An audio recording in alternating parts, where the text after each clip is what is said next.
Hai guys, sebuah kekuatan besar dalam perdagangan global, Cina memiliki lebih banyak pelabuhan pengiriman di dalam negeri daripada negara lain manapun. Investasi utama menambah sekitar 100 pelabuhan lagi di setidaknya 60 negara dan Beijing mencari lebih banyak. Awal bulan ini, operasi di Pelabuhan Haifa, Israel, salah satu pusat transportasi laut terbesar di Mediterania, diserahkan kepada Shanghai International Port Group milik pemerintah Cina untuk dijalankan selama 25 tahun ke depan.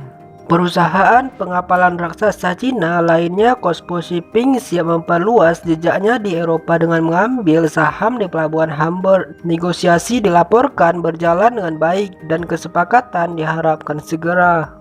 Jika COSCO berhasil, itu akan menjadi investasi pelabuhan ke-8 perusahaan di Eropa. Investasi perusahaan milik negara sebelumnya melipat gandakan akuisisi pelabuhan Yunani, salah satu pusat pelayaran terpenting dunia yang terletak di persimpangan Eropa, Asia, dan Afrika.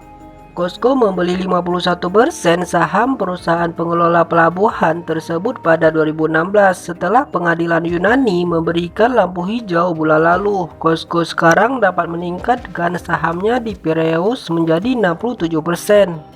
Pemerintah Cina tidak memiliki platform resmi yang merangkum data keseluruhan untuk proyek pelabuhan luar negeri Cina, tetapi informasi yang tersedia untuk umum menunjukkan bahwa Beijing kini memiliki pijakan di setidaknya 100 pelabuhan di 63 negara. Menurut data yang dipublikasikan di situs resmi COSCO, hingga tahun ini grup tersebut telah mengoperasikan dan mengelola 357 terminal di 36 pelabuhan di seluruh dunia. Pelabuhannya telah membentang dari Asia Tenggara hingga Timur Tengah, Eropa, dan Mediterania. Pada 2013, Cina untuk pertama kalinya mengungguli Amerika Serikat menjadi negara perdagangan terbesar di dunia.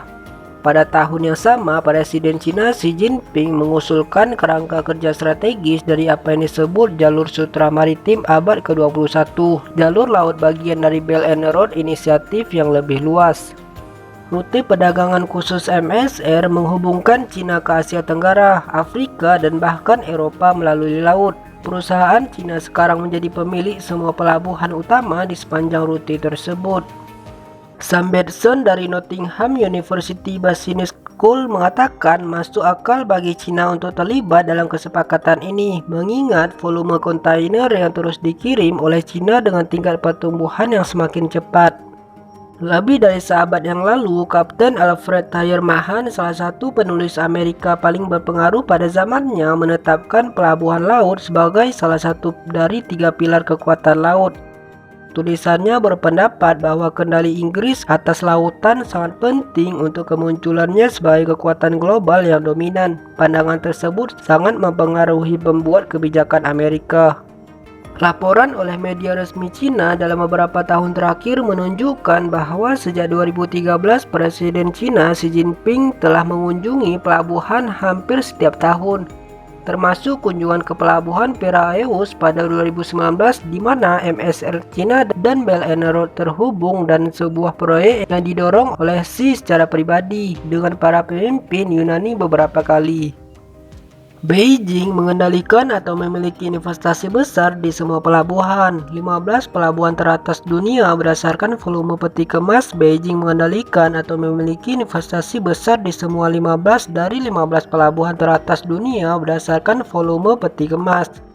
Karena pelabuhan komersial dapat digunakan untuk tujuan militer, para analis telah lama mengkhawatirkan implikasi keamanan pelabuhan yang dikendalikan oleh Beijing.